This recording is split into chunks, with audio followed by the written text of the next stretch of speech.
Huawei's a competitor like any of the others. It's the second largest telecom equipment manufacturer in the world, and the Chinese government subsidizes them to get into foreign markets. So Huawei has built much of the infrastructure in Africa, some of the infrastructure in Europe, some of the infrastructure in Asia.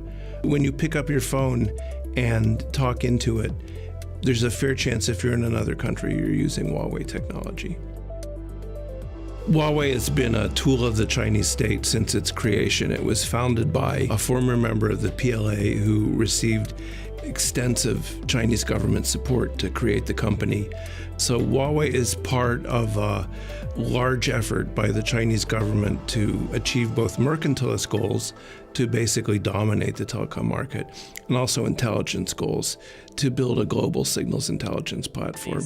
The US government has never provided any evidence supporting their accusation that Huawei poses a cybersecurity threat.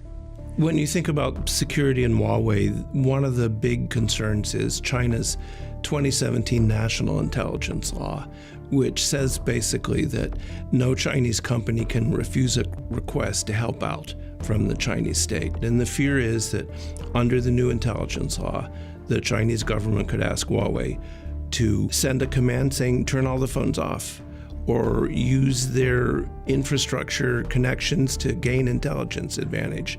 So with Huawei, the Chinese government and its new law have an ability to do things that they never could do before. 5G is the fifth generation of telecom equipment, but it goes well beyond the last generation, 4G. 4G was smartphones, 5G will be phones, cars, factories, telemedicine. It's going to be a different digital economy and a different digital environment, and 5G is sort of at the core of it. It didn't take much to persuade our allies that Huawei is a risk. Now the debate is over what do we do about it.